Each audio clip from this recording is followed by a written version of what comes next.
খাবে না ব্লগ করবে বড়বুকে। Hello and good morning and welcome back to my another blog. তো বিয়ের পরে অনেকগুলো অনুষ্ঠান বাড়ি খেয়ে ফেললাম, এমনকি 1 বছরের পুরনো বিয়ের অ্যানিভার্সারিও খেয়ে ফেললাম। তো অ্যাট লাস্ট কি বাকি আছে? শীতের মধ্যে সবাই যেটা খাচ্ছে সেটা কি বিয়ে বাড়ি। তো চলো আজকে সদ্য বিয়ে করা বিয়ে বাড়ি খাবো চলো। তো এসেই দেখছি সামনে একটা বিয়ে বাড়ির গেট, কিন্তু এখানে হচ্ছে একটা ট্র্যাজেডি আছে যে এইটা হচ্ছে আমাদের বিয়ে বাড়ি নয়, এটা অন্য কারোর বিয়ে হচ্ছে, তার বাড়ির গেট, আর এদিকে হচ্ছে আমাদের বিয়ে বাড়ি। তো চলো নেমে এগিয়ে গিয়ে দেখি আসলেও এটা আমাদের বিয়ে বাড়ির গেট কি না। মানে আমাদের বিয়ে বাড়ি মানে আমার বিয়ে নয়, এটা হচ্ছে যারা আমাদের নিমন্ত্রণ করেছে তাদের কিনা। তো দেখলাম হ্যাঁ একদম নামটাম ঠিক আছে, চলো ঢুকে পড়া যাক তাহলে।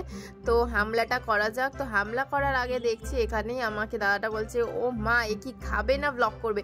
আচ্ছা বলো তো, অনুষ্ঠান বাড়িতে কি শুধু সবাই খেতেই আসে? ব্লগ তো আমি অনুষ্ঠান বাড়িতে বিয়ের বউ দেখাবো, আরও কত কিছু থাকে না কি মজা করার জন্য। না, দেখছি সবাই জেনে গেছে এখনকার দিনে যে বিয়ে বাড়ি যাওয়া মানে শুধুই খাওয়া।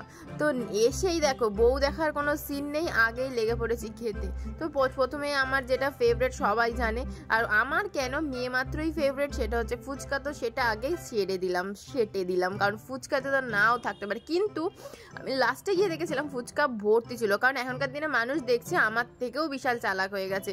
কিন্তু আমি যেহেতু তোমাদেরকে দেখাবো তাই জন্যই ফুচকাটা খেয়েছিলাম, কারণ আমিও ভেবেছিলাম মেন কোর্স খেতে পারবো না ফুচকা খেলে, কিন্তু তোমাদেরকে তো দেখাতে হবে কি কি মেনু হয়েছে, তাই না বস?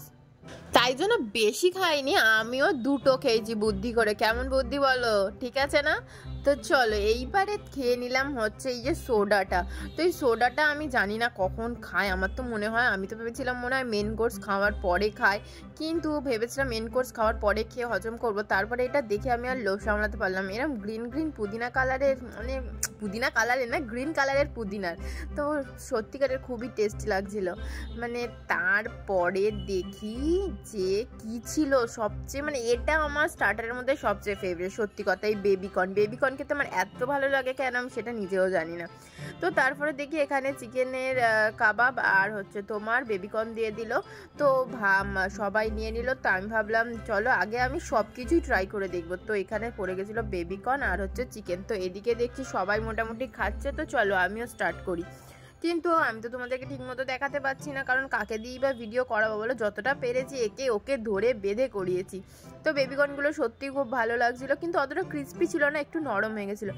ও বাবা, তারপরে বউকে দেখতে গিয়ে দেখছি সিলিন্ডার নামাচ্ছে, মানে মানুষ এত খেয়ে ফেলেছে, মানে আমাকে দেখেই মনে হয় সিলিন্ডারটা নামাচ্ছে, বুঝতেই পেরেছে যে এ মনে হয় আরও খাবে। তো তারপরে চলো তোমাদেরকে বউ দেখাই। তো বউ কি দেখাবো বলো, বউ দেখানোর জায়গায় তো প্রচণ্ড ভিড় থাকে, ওই জন্য সেটা আমার বিয়ের সময় আমি বুঝে গেছি যে দাঁত কালাতে কালাতে আমার যে মানে পাটিখানা ব্যথা হয়ে গেছিলো, সেটা তো তোমরাও বুঝতে পারছো, মানে যারা যারা বিয়ে করেছো তারাই জানো। কিন্তু আমি প্রথমে ভেবেছিলাম বেশ আমাকে সবাই অ্যাটেনশন দেবে, তা অ্যাটেনশন দেয়নি তা না আমার বিয়েতে, কিন্তু একটু বেশি অ্যাটেনশন দিয়ে দিয়েছিল। তার জন্য না দাঁত কালাতে কালাতে সত্যি আমার শরীরটা কিরম খারাপ লাগছিল, মানে মনে হচ্ছিল যদি এরমভাবেই হতো, একটা মাস্ক পরে নিতাম, মুখের মধ্যে সারাক্ষণ হাসি থাকতো, কি ভালো লাগতো। তখন সেই মুহূর্তে এরকমই কিছু মনে হচ্ছিল। তো তারপরে ওখান থেকে নেমে ভাবলাম তোমাদেরকে আরও কিছু দেখাই, সেটা হচ্ছে কি বিয়ের সবচেয়ে এক্সক্লুসিভ জিনিস কি। আবার কি ভাবছো, খাওয়া দাওয়া? না, খালি সবসময় খালি খাওয়া, এই যে তত্ত্ব। তো চলো তোমাদেরকে তত্ত্বটা দেখাই। এই যে এই তত্ত্বর মধ্যে আমার এই কুলো সূচিপত্রটা সত্যি খুব ভালো লেগেছিল। আমার বিয়েতেও ভেবেছিলাম ওই কুলো সূচিপত্রই করব, কিন্তু ব্যাপারটা কি হয়ে গেছিল যে আমি দেখেছিলাম প্রত্যেক মানে প্রায় বিয়েতেই এই বউবরটা থাকে, তো আমি ভেবেছিলাম সেই ভেবেই বউবরটা নিয়েছিলাম। কিন্তু এখানে এসে দেখলাম কুলোর তত্ত্বই মানে সূচিপত্রটা বেশ ভালোই লাগছে। তারপরে তোমাদের যেটা দেখাতে এনেছি সেটা তো সবারই আগ্রহ থাকে বিয়েতে, তো সেটা কি ভাবছো? বউবর? একদমই না, কে বউবর দেখে, আগে তো খাওয়া, তাই না? চলো তাহলে খাওয়ার দিকে ফোকাস করি। এই যে খাওয়ার জায়গায় এসে গেছি, চলো এগিয়ে যাই একটু একটু করে এই যে প্লেটের দিকে। আর এই যে আছে হলো গ্রিন কচুরি, এইটুকুনি আমি দেখতে পেয়েছি। চলো আগে গিয়ে প্লেটটা নিয়ে এগিয়ে গিয়ে তারপরে তোমাদেরকে দেখাচ্ছি।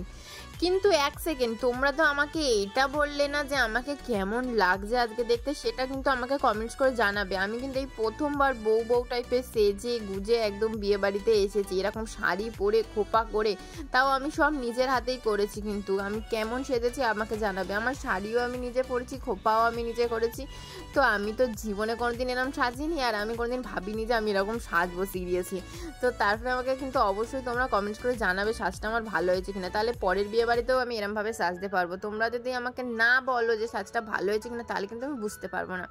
তো চলো, তারপরেও পড়ে গেল হচ্ছে গ্রিন কচুরি, তারপরে নান, আর এই ডাল, আর এদিকে ছিল হচ্ছে সবচেয়ে এই যে ঢাকনাটা খুললেই আমি তাহলে একদম ওয়েট করছি, কারণ আমার আগে থেকেই দেখা হয়ে গেছে ওটার মধ্যে কী আছে। নাম তো লেখাই আছে, তার আগেও আমি দেখে নিয়েছি যে মানে ওর মধ্যে কী আছে। আমি বলেও ফেলছিলাম এক্ষুনি, কিন্তু আমি বলবো না। এই যে সবচেয়ে ফেভারিট জিনিস আমার ফিশ ফ্রাই। তো ফিশ ফ্রাই তো আমি একটা খাওয়ার লোক নয়, একটাকে আমি দুটো কি 4-5টা খেয়ে ফেলতে পারি, কিন্তু তারপরেও তো মেন কোর্স আছে না, তার দিকেও লক্ষ্য দিতে হবে। কিন্তু তোমাদেরকে আমি আজকে এই ব্লগে মেন কোর্স দেখাবো না, তার জন্য আমার মিনি ব্লগটা তোমাদেরকে দেখতে হবে, না হলে কিন্তু তোমরা মেন কোর্স দেখতে পাবে না। তো আমি যদিও তোমাদেরকে ভেবেছিলাম যে পুরো খাওয়া দাওয়াটাই মিনি ব্লগে দেখাবো, কিন্তু যেহেতু আমি এরমভাবে তোমাদেরকে দেখিয়ে দিয়েছি, তো চলো তোমাদেরকে দেখতে। কিন্তু দেখো, দেখো এক্ষুনি খাবারটা আমি গায়েই ফেলে দিচ্ছিলাম তোমাদেরকে দেখাতে গিয়ে। কী করবো বলো, ফোন কে ধরবে আমার, সবাই তো খাচ্ছে তাই না। তো চলো, এই যে খাওয়াটা হয়ে গেছে, মেন কোর্সটা তো তোমাদেরকে বললাম আমি মিনি ব্লগে দেখাবো। তো চলো, ওই যে পান নিয়ে নিচ্ছি, আর এই যে মনে পড়ে গেছে হচ্ছে পান তো নিলাম, আর একটা জিনিস বাকি ছিল, সেটা হচ্ছে আইসক্রিম। তো চলো আইসক্রিমে গিয়ে আইসক্রিমটা নিয়ে নিই।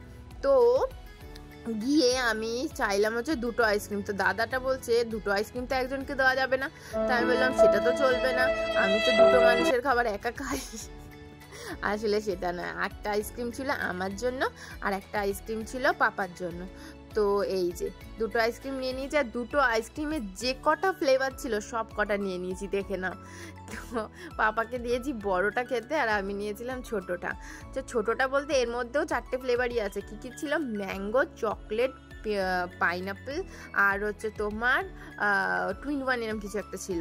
তো 4টে ফ্লেভার দিয়ে আইসক্রিম আমি খেয়ে নিয়েছি, কারণ কোনো কিছু আমি বাদ দেবো না, সব কিছুই আমার চাই। তো চলো খেতে খেতে এবার একটু দেখি ভাই মারা কি খাচ্ছে। তো এখানে ভাই মারা জুস আইসক্রিম মিলেমিশে খাচ্ছে। তারপরে আমি এটা শেষ করে তারপরে বাড়ির দিকে যাব ভাবলাম, কিন্তু তখনই মনে হলো যে আমার আর একটা আইসক্রিম চাই। তো মা গেছিলো আমার জন্য আর একটা আইসক্রিম নিতে, আর বলছিল ওটা নাকি আমার না, মায়ের জন্য এনেছে। মা খেয়েই নিচ্ছিলাম, না ওটা তো আমার জন্য, আমার তো 2টো আইসক্রিম চাই। তো চলো, এটা খেতে খেতে বাড়ি গেলাম। আজকের ব্লগটা এখানেই শেষ করলাম। ভালো লাগলে লাইক শেয়ার সাবস্ক্রাইব করে দিও। Tata, by.